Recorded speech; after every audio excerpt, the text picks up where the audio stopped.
नमस्कार मित्रांनो, आपलं क्रिकेट प्रोडक्शन या चॅनलवर सहर्ष स्वागत आहे. शिवछत्रपतींच्या पदस्पर्शाने पावन झालेल्या या पुण्यभूमीत अनेक असे रत्न लाभले आहेत. त्यांपैकी तोरणागड व राजगड. शिवरायांनी स्वराज्याचे पहिले तोरण बांधले असा हा तोरणागड. गडाच्या पायथ्याशी गुंजवणी धरणाच्या काठावर वसलेले निवे हे गाव. ह्या निवे गावाच्या वनराईमध्ये दडलेला असा एक कडा, गळईचा कडा असे त्या कड्याचे नाव. एखाद्या पर्यटन स्थळालाही लाजवेल असा हा कडा. सह्याद्रीमध्ये विलीन झालेला हा कडा आम्ही शोधून काढला.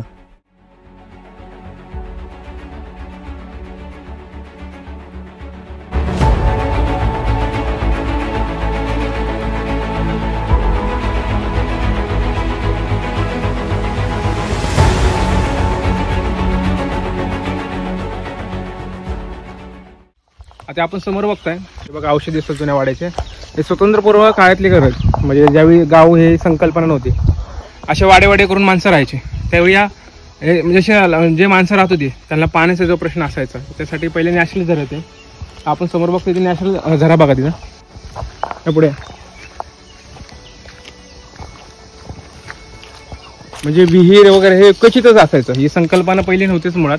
म्हणजे असे लांब लांब जे घरं असायची त्यांचे काही गुरं वगैरे असतील, जनावरं असतील, त्यांना पाण्यासाठी असे स्वतंत्र स्रोत होते. त्या माध्यमातूनच माणसं अशी इतक्या वर्षी तर राहिली. स्वतंत्रपूर्व काळातली घरं आहेत. आता कसं गावी संकल्पना तयार झाली, त्यामुळे प्रत्येकाने त्यांचे जुने वाडे असेच ठेवले, पण त्याचे काही अवशेष तुम्हाला दिसते नाही इथं पुढे दगडाचे. आणि सगळ्यांनी एकत्र करून असे गाव या अशा ठिकाणी संकल्पना केली त्यांनी, आणि तिथं राहू लागले सगळे. आणि हे इकडनं हा तुम्ही पूर्ण एरिया बघसान, तिथं कुठे मनुष्य वस्ती नाही किंवा कोणच लांबपर्यंत काहीच नाही.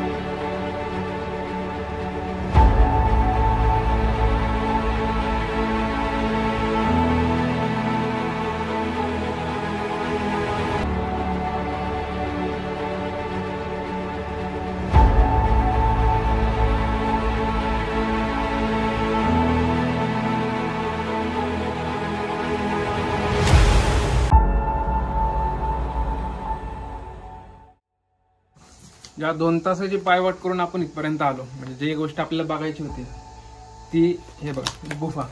आता ही शिवकालीन आहे. आता शिवकालीन काय म्हणतात आपण, तिकडे समोर बघा, इकडे समोर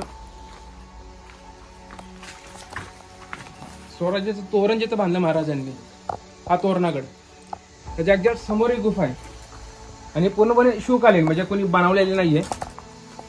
तुम्ही बघता इथे जी काही माती राहिली किंवा जे काही कातळ राहिले, हे सगळं काळं म्हणजे त्याला कुठे पहिलेचे कोणती माणसं राहत असतील किंवा इथे येत असतील, पहारे करायला येत असतील, त्यांनी ते आग लावून वगैरे काही जाळून बिळून त्यांचं काहीतरी ते पूर्ण दगड सगळे काळे पडलेले. आधी तुम्ही समोर गुफा बघताय, थोडं पुढे आहोत.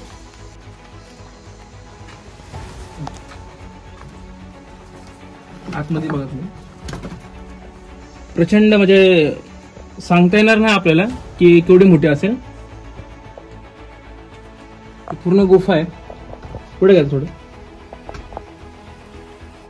म्हणजे आतमध्ये काय असू शकतं हे पण सांगू शकत नाही. म्हणजे काही इथं माणसं सुद्धा राहत असतील. दगड लावले ते इथल्या जवळपास जे गाव असेल ते गावकऱ्यांनी इथं दगड लावले असतील का, एखादं जनावर वगैरे. आता हे पूर्ण जंगल भाग दिसतोय. जनावर वगैरे काही आतमध्ये जाऊ नये किंवा त्यांनी तिथं त्याचा वास्तव करू नये, त्यामुळे त्यांनी पूर्ण पॅक केलेलं आहे. आणि आपण हे बोलतोय सगळ्यात सह्याद्रीच्या नागात. सगळीकडे सह्याद्रीच्या नागात का बोलले जातात, कारण की प्रत्येक ठिकाणी काही ना काहीतरी विशिष्ट आहे. तसं हे बघा.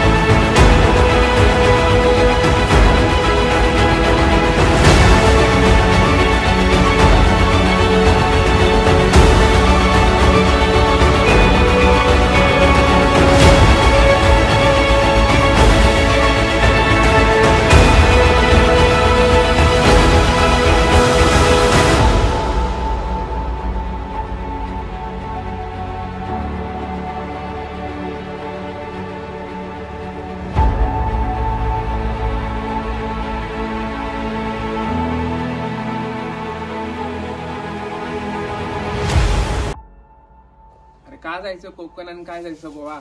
हे बघा, आपल्या शिवरायांच्या पदपर्शनी पावन झालेल्या महाराष्ट्रामधील सह्याद्री पर्वतरांगा हीच आपली खंत आहे की आपण महाराजांच्या पदपर्शनी पावन झालेल्या भूमीमध्ये राहतो आणि अशा ठिकाणी उत्कृष्ट असे सुंदर अशी ठिकाणी आहेत ना, तिथं जात नाही आपण.